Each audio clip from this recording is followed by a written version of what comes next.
Ya, ini sesi preskon resmi selesai pertandingan timnas Indonesia melawan Australia yang dilakukan Coach Sintayong. Sebelum lebih jauh, aku pernah bosan-bosannya untuk ingatkan teman-teman, ketika teman-teman tonton video ini, jangan lupa tekan tombol like-nya. Jika kita bicara sepak bola Eropa, momen wawancara sebelum dan selesai pertandingan menjadi salah satu aspek penting untuk kita bisa mengetahui bagaimana isi pikiran dari seorang pelatih kepala.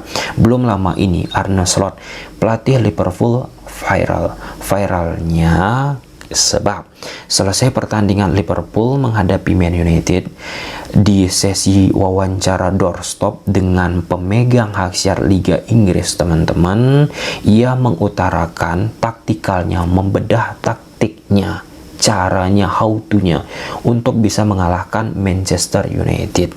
Cukup sekitaran kurang lebih 2 menit Arne Slot menjelaskan taktikalnya. Video tersebut pun viral, diapresiasi oleh pemain profesional, kalangan analis, dan terkhusus pelatih-pelatih sepak bola yang ada di belahan dunia, karena penyampaian yang sangat amat sederhana dan mudah untuk dipahami. Apa yang disampaikan oleh Arne Slot tentu sudah kita bahas. Taktikal dikala Liverpool berhasil mengalahkan Manchester United. Silahkan saja scroll di kanal YouTube Tommy Deski ini. Nah, dalam konteks Coach Sintayong, kita juga sering nih mengulas apa saja yang disampaikan oleh Coach Sintayong sebelum pertandingan dan sesudah pertandingan bersama timnas Indonesia. Di momen selesai pertandingan, saat timnas melawan Australia, ada sebuah statement yang menarik. Ini kaitannya tactical, teman-teman. Apa itu? Simak video ini sampai tuntas. Kita akan mengelaborasi beberapa poin yang diutarakan oleh Coach Sintayong, pun termasuk Graham Arnold. Ya, kita masuk dulu ke Graham Arnold, teman-teman. Jadi Graham Arnold ini aku simpulkan aja, teman-teman. Pelatih Australia bilang banyak peluang-peluang yang disia-siakan oleh Australia. Kurang lebih dihitung oleh Graham Arnold ada 5-6 kali. Ini persis seperti kejadian saat Australia menghadapi Bahrain. Ada beberapa peluang tetapi clinical itu nggak didapatkan, sehingga ini akan menguntungkan bagi lawan. Dalam konteks ini yaitu diuntungkan ya ke posisi timnas Indonesia. Kemudian yang kedua, Martin Weiss atau Martin Fast, teman-teman, dipuji oleh Graham Arnold. Penampilan apiknya membantu timnas Indonesia untuk tidak kebobolan. Dan yang ketiga, Graham Arnold mengaku frustasi melihat apa yang terjadi saat Australia menghadapi timnas Indonesia. Kita pun harus fair, teman-teman. Ini bukan kali pertama penampilan solid dimiliki defense timnas Indonesia. Sudah berkali-kali, tetapi menjadi permasalahan itu ya, kita kan nggak bisa main bola itu hanya menunggu. Harus ada inisiasi juga, membentuk serangan. Itu dilakukan nih oleh Coach Sintayong juga saat menghadapi Arab Saudi, saat menghadapi Australia ini. Tapi apa? Bangunan serangan yang dilakukan timnas Indonesia nggak begitu mulus, macet. Nah, jadi kontras banget. Defensifnya oke, tetapi attacking-nya belum oke, teman-teman. Nah, kemudian kita juga bisa melihat bagaimana prospek timnas Indonesia saat Mancini frustasi, geleng-geleng kepala melihat permainan timnas Indonesia, solidnya timnas Indonesia, teman-teman. Sekarang Graham Arnold ini sebagai ya step up lah ya bagi timnas Indonesia kita untuk terus bisa melakukan yang nama improvisasi dari pengalaman-pengalaman yang sudah dijalani. Ya, dikatakan oleh Graham Arnold ini bukan sebagai bencana ya apa yang didapat oleh Australia dari pertandingan awal kualifikasi round ketiga ini, teman-teman. Masih ada beberapa pertandingan ke depan. Mengapa ini diangkat ya oleh Graham Arnold? Karena banyak nih tekanan kepada Graham Arnold, itu yang pertama. Kemudian kedua, selesai pertandingan melawan Indonesia ini, aku lihatlah media-media besar di dunia, teman-teman, ternyata mengkritisi permainan Australia seperti Guardian dan lain sebagainya, dan nggak nyangka bisa ditahan imbang oleh timnas Indonesia dengan membandingkan ranking peringkat timnas Indonesia. Ini juga menjadi buah bibir kenapa timnas Indonesia akhirnya bisa sustain banget nih, bisa kokoh nih untuk bisa menghadapi Arab Saudi, untuk bisa memberikan pekerjaan yang sangat amat keras saat memainkan permainan imbang melawan Australia. Ya, tentu dengan situasi yang dialami oleh sepak bola kita pun menjadi poin positif ya teman-teman ya, yang dulu-dulu diremehkan. Kan Pak Erick Thohir juga bilang nih, selesai pertandingan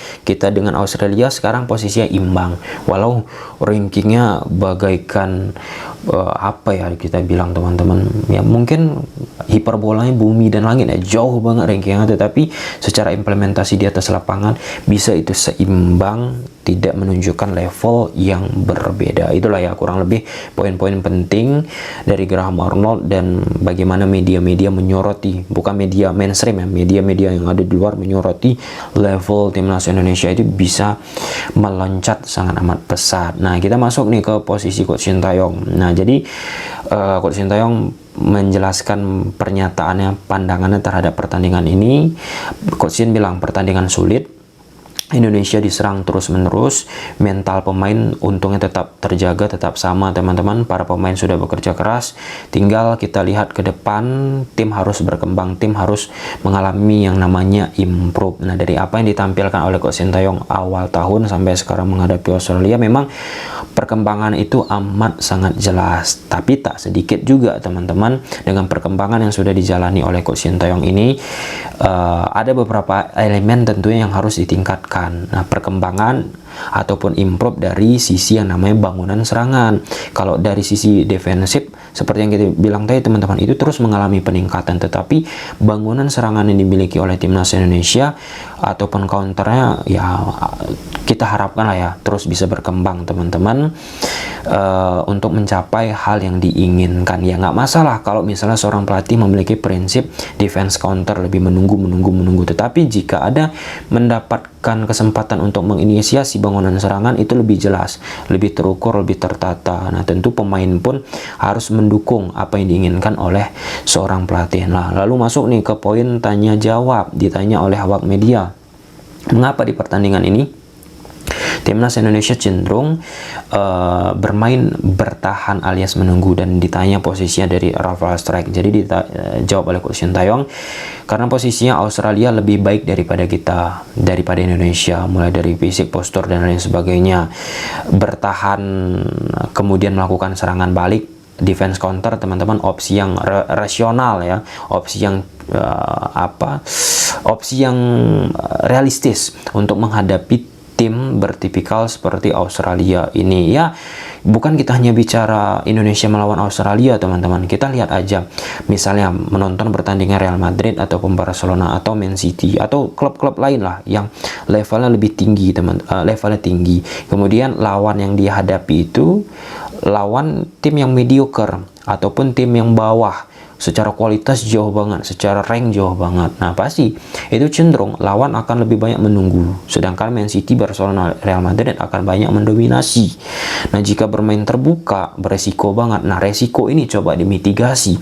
Biasa cenderung pelatih itu untuk memitigasi resiko tersebut, kalau menghadapi tim yang superior, bermain cenderung reaktif. Ya, permainan reaktif yang ditampilkan oleh Coach Sintayong defensifnya sekali lagi gokil.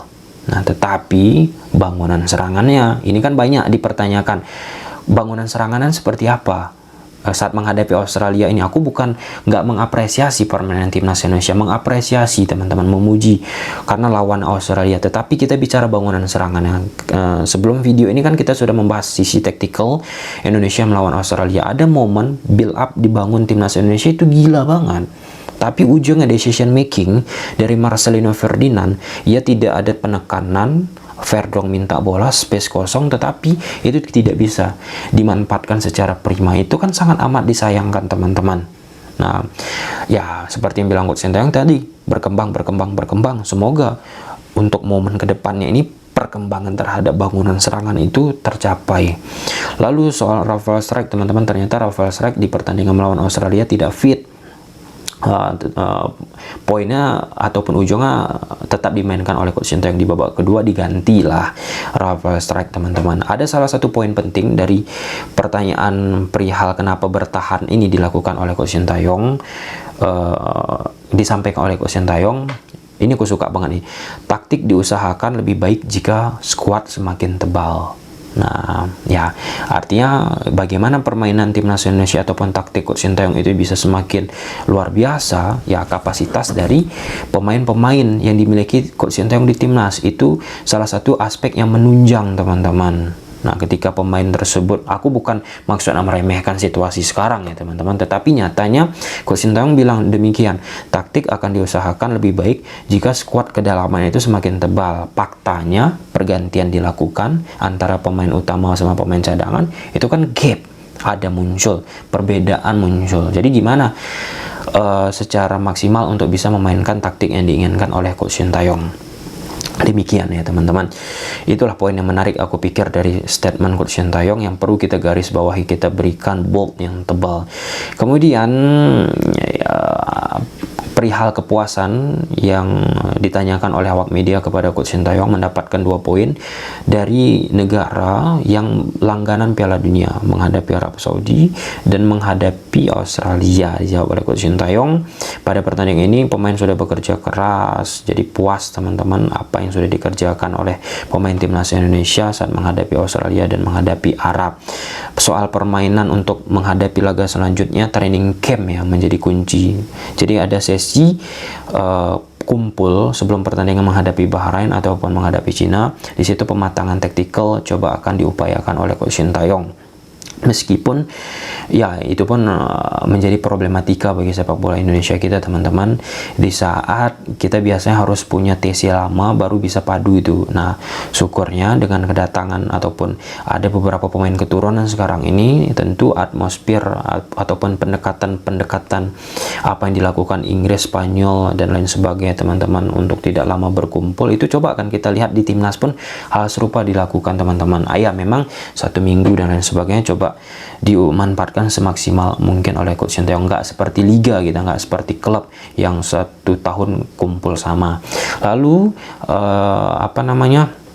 ditanya oleh awak media soal Martin Paes kepada Coach Sintayong. Dijawab oleh Coach Sintayong, perkembangan Martin Paes baik, akan menjadi lebih baik ke depannya jika kompak nih terhadap rekan-rekannya. Jadi ada nih sedikit dari statement Coach Sintayong, menurut aku ketidak ataupun belum padunya dari sisi kekompakan untuk membangun serangan kan. Kadang posisi Jay adjust pun ke depan tetapi tidak memberikan impact. Ya ini soal tactical udah kita bahas di video sebelumnya teman-teman. Tetapi secara individual Martin Paes 3 back di belakang kita, kemudian Verdong lagi luar biasa penampilannya teman-teman, tanpa mendiskreditkan pemain-pemain yang sudah berjuang di atas lapangan. Nah soal pergantian pemain, kenapa Arhan lebih cenderung dimasukkan, kenapa Wahyu dimasukkan teman-teman bukan Asnawi. Nah Coach Sintayong bilang selaku pelatih kepala harus cepat mengambil sebuah keputusan. Wahyu secara defensif lebih baik daripada Asnawi Mangkualam. Nah jadi jelas nih keinginan Coach Sintayong untuk memperkuat defensif. Kenapa Wahyu dimasukkan? Nah kenapa Arhan dimasukkan? Kan sifat permainan timnas defense counter, Arhan lebih cepat, jadi Arhan dioptimalkan untuk melakukan serangan balik dan lemparan ke dalam coba diinisiasi ataupun diciptakan oleh Coach Sintayong menjadi sebuah opsi. Walaupun tidak berjalan prima, selaku pelatih harus melakukan hal demikian. Ya overall dari sisi permainan khususnya, sekali lagi bangunan serangan tentu harus menjadi titik perhatian. Dari sisi defensif solid, berkembang sangat amat pesat. Gimana menurut teman-teman? Coba silahkan tulis di kolom komentar. Bye.